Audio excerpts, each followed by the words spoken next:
What was the process in getting past that, or is it still burn at you a little bit? I didn't lose. I watched the fight a few times, and based off of judging criteria, I won the fight. Damage, octagon control, aggression, I won. But judges seen it different. That's it. I don't take anything from the fight. I learned a lot from that fight. I really took it to see where my grappling was at, against one of the best in the world, and I got to see where it's at. So, yeah, that's it. Only up from here. Very nice. Well, you get the call regardless of the result either way. International Fight Week, pay-per-view main card. I mean, does that show something about the way the company feels about you and the confidence they have in you to put you in a position like that? I've been in this position a couple times now, so it feels good. The company's getting behind me, and I'm gonna keep doing my job. The matchup itself supposed to happen before, one that excites you stylistically?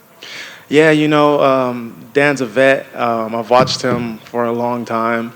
It's gonna be an honor to fight him, and yeah, the style, it excites me. I expect him to stand up and bang, but in case it does get to some grappling exchanges, I'm gonna be ready there, and we're gonna put some fireworks. It was 4th of July yesterday, so now we're gonna put some fireworks on Saturday.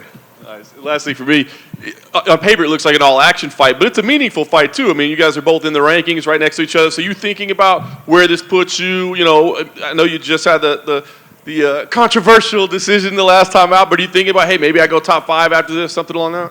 I'm definitely looking towards the top 5 after this one. I think they just put somebody else in number 10, so I'm like, whatever, he can have it. I win this fight, I'm looking at top 5. Whoever wants to let me in, let me in. Jalin, right here. When the fight with Dan fell apart last time, you had said you weren't super keen on rebooking it. You'd rather go train with his team in New Zealand because you like Izzy and stuff. What was, when it got offered, was any part of you like, damn, I don't really want to do this? Yeah. I was like, but at the end of the day, it's just a business. I got to go do my job. But yeah, man, like I said, I've followed the city kickboxing team for a while. I watched Izzy before he even got into the UFC. So it's all love. Like, I don't have any animosity or hate towards him. It's just how business handles. Given that familiarity, I mean, do you see like stuff in Dan's game that gym maybe implements in like all its fighters that you've been able to pick up from the previous fights?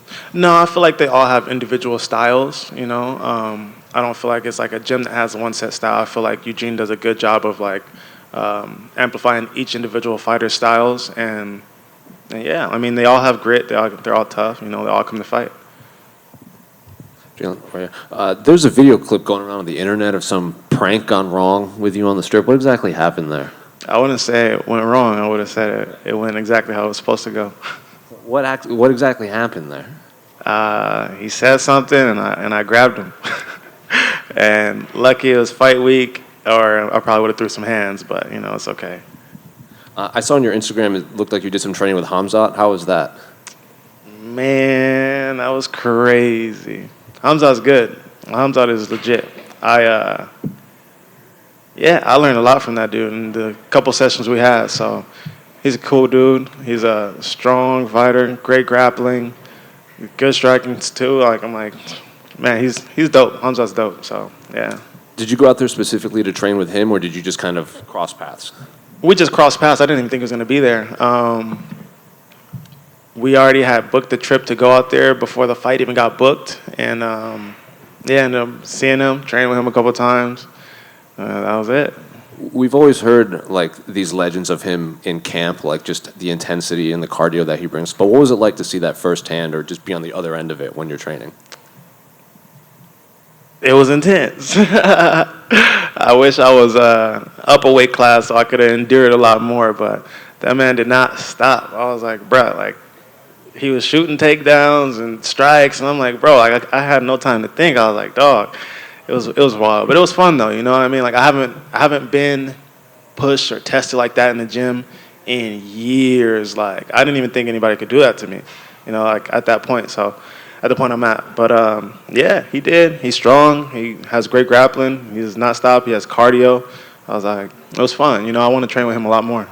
And final one for me. Saturday is going to be Robbie Lawler's last fight. And he's going to retire. I'm curious if you have any favorite memories or favorite fights of Robbie throughout his career. One of my favorite memories of Robbie is my coaches were trying to get to, I think what was it, the pre-fight weigh-in show or one of the weigh-in well, some show, and he ended up giving them tickets. And I was like, oh, that's really sweet of him. So that's one of my favorite memories, Robbie.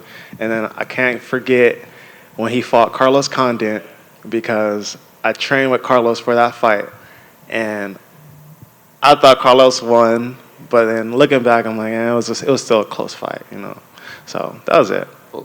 That fight specifically, it seems like a lot of fighters always look at the Rory fight as their favorite fight, and not a lot of people bring up that Condit fight. Do you think it's just because the like you said, you thought Condit won, that the result was a little controversial, there wasn't blood, there wasn't the gash, the image of that Rory fight that kind of overshadows that Condit fight? The reason why I feel like it's overlooked, like you're saying, is you know, it was volume versus damage. You know, volume versus big strikes. You know, so it goes hand in hand depending on how you look. But I trained with Carlos, you know, for that camp, so I was like, that's my boy. I wanted him to win. Hey, Jalin. You're 4-0 against fighters from Australia and New Zealand. This is going to be, you're looking to go 5-0. You beat Dan Hooker, like, you're going to fight Robert Whitaker next? Like you're running out of options. Yeah, I am. After that, it's done. We put it on the hatchet. That's it. It's over.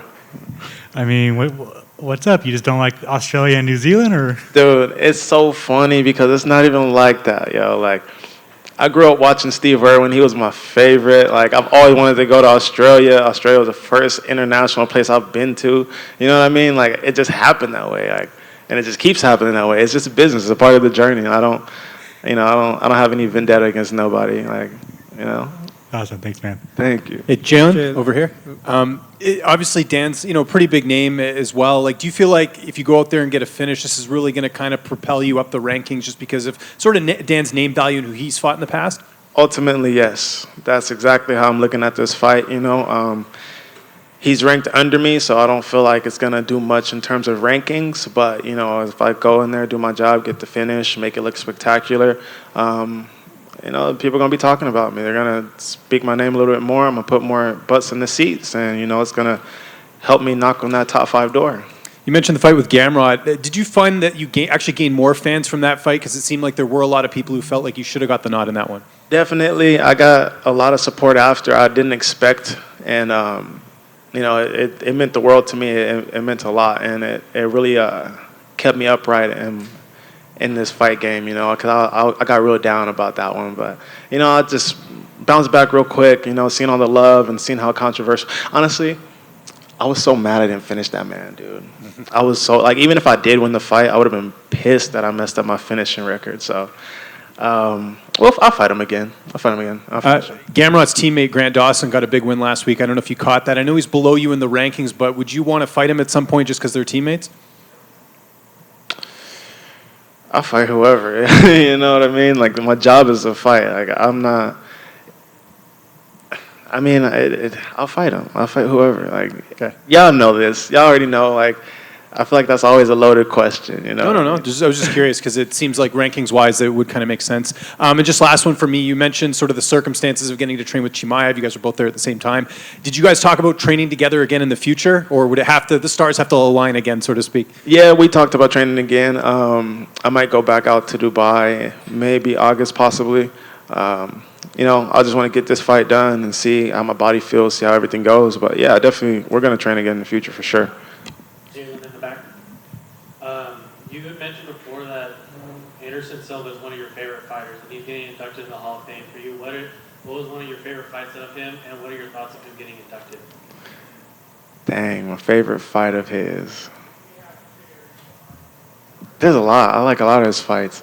I love when he fought Daniel Maia, and I love when he fought Forrest Griffin.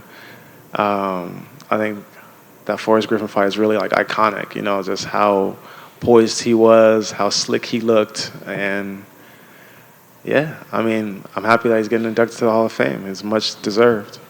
Where's your tarantula collection at right now? It's at home in Cali. They don't let me bring them no more. They got scared. How many you have right now? I think like 11. I got a communal setup, so I don't know how many's in that one because a couple of them ate each other. So I think there's probably like 7 in there, and then I got like another 7 or 8 chilling. talking about your last fight, you had mentioned that because of your loss, you had a reconnection with your faith. Speaking of that, how has that benefited you now going into this fight? It's benefited me in so many ways, and I wouldn't even just look at it just as a fight alone, but like everything outside of my life.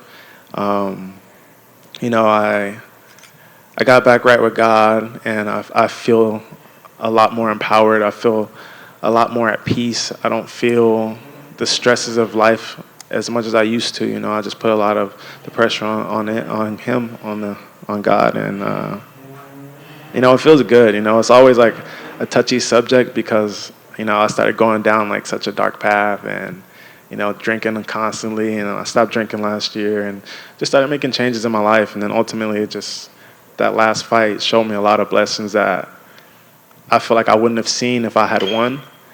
And you know, I didn't even expect to talk about that right now. I didn't think anybody was gonna ask me that question, but yeah, yeah, touches my heart a little bit. Lastly, looking forward after this fight, would you entertain a rematch with Gamrot first, or are you looking of a higher seed in the rankings? Higher seed in the rankings, and if Gamrot gets up there, then we can run it back then. Thank you. Thank you. Hey, Jalin back here. What's up? What's up, man?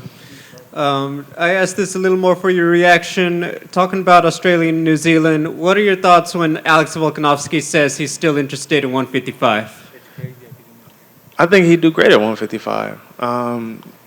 If he stays up there, I mean, I'd like to fight him. It'd be fun. I respect the man. Like, there's no... Man, see, look, yeah, see, y'all starting that again. See, loaded questions. See? Man, yeah, if he stays at 55, I'm going to be at 55, you know. Like, it's inevitable if we cross paths, you know. If that's how the dice is rolled, then that's it. Kind of feels like it's meant to happen now, right? Nah. I want to go. I want to go train with these dudes. We got to be cool. Yeah, never mind. I take back what I said. We're gonna be training partners. To talk back about it, you know, with the decision and everything, is it in the back of your mind, like, you know, I need to show the judges a little more or something? I'm not going to the judges. I'm not going to the judges. Thank you. That's it. No more judges. Yep. Thank you and good luck. Jalin, just going off the back of that, how do you see the fight going down with Volkanovski and Rodriguez? Man, I think either someone's going to finish early or it's going to be an amazing decision. There's no other way around it. I want to see how Volkanovski's boxing and basics, if that can nullify Yair, or if Yair can, you know, use his kicks for really good distance management and, you know, use that creativity, those spins, and keep Volk on his toes and, you know, ultimately set up a finish from there. Or, you know, if it turns into some grappling exchanges, I want to see how they do, how both of them do. Yair got a nice submission his last fight, so I'm excited to see. Like, they're both killers.